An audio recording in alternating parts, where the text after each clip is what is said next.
হাসপাতালে চিকিৎসাধীন অবস্থায় নিখোঁজ রোগী। গত 8 দিন যাবৎ নিখোঁজ হয়ে যাওয়া ওই রোগীর খোঁজ রবিবার পর্যন্ত না মেলায় পরিবারের লোকেদের মধ্যে ক্ষোভ। উত্তেজিত আত্মীয় স্বজন ও পরিবারের লোকেদের হাসপাতালে চড়াও হয়ে বিক্ষোভ প্রদর্শন ও ভাঙচুর চালায়। ঘটনায় তুলকালাম বালুরঘাট জেলা হাসপাতাল। হাসপাতাল সূত্রে জানা গিয়েছে, গত শুক্রবার বালুরঘাট সুপার স্পেশালিটি হাসপাতালে ভর্তি হয়েছিল সুনীল ওরাও নামে এক বৃদ্ধ। আদিবাসী ওই বৃদ্ধের বাড়ি বালুরঘাট থানার 1 মাইল এলাকায়। শনিবার রাত্রি 2টোর পর থেকে তিনি ওয়ার্ড থেকে নিখোঁজ হয়ে যান। পরবর্তীতে রবিবার পর্যন্ত তার খোঁজ না মেলায় আদিবাসীরা হাসপাতালে চড়াও হয়ে বিক্ষোভ দেখান। ঘটনাস্থলে বালুরঘাট থানার আইসি নেতৃত্বে বিশাল পুলিশ বাহিনী।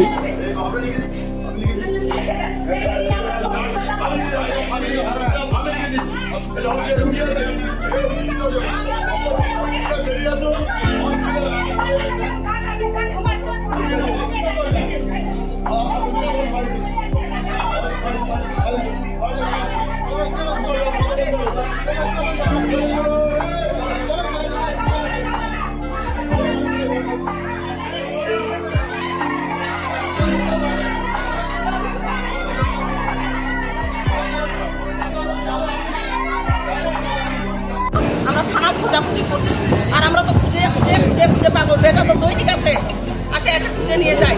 এতগুলো মানুষ আসার দিয়ে আমাদের কোনো যুক্তি ছিল? ব্যাপারটা ইন্ডিভিজুয়ালি বলাটা একটুখানি কঠিন। আমরা এই ব্যাপারটা এখন আমি তো অস্থায়ীভাবে আছি, তো একটু শুনলাম ব্যাপারটা ডিটেলস।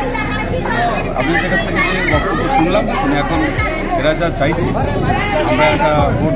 শুক্রবারে ভর্তি করা হয়, শনিবারে রাত্রে 2টার দিকে বলে বের হয়ে গেছে। এখান থেকে বলছে রাত্রিবেলা বের হয়ে গেছে, সকালবেলা গার্জেন আসে বাড়ির থেকে, আসে বেডে পেশেন্ট নাই, বলছে যে পেশেন্ট করি, বলছে তো আমরা কিছুদিন আগে বসে দিই, তখন থেকে খোঁজাখুঁজি নাই, এখন পর্যন্ত নাই। থানা ফানা সব কিছু করা আছে, রাত্রি সম্পূর্ণ শেষ। 8 দিন হয়ে হারিয়ে। শুক্রবারে ভর্তি ছিল, শনিবারটা সারাদিন ছিল, তারপরে 2টার দিকে বেরিয়ে গেছে।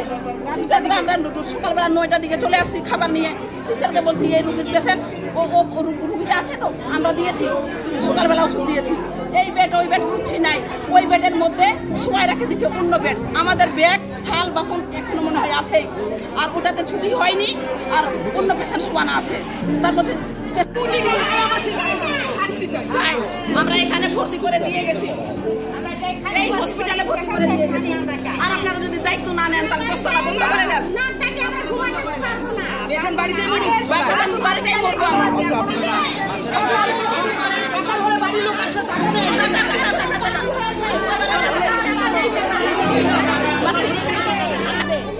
আর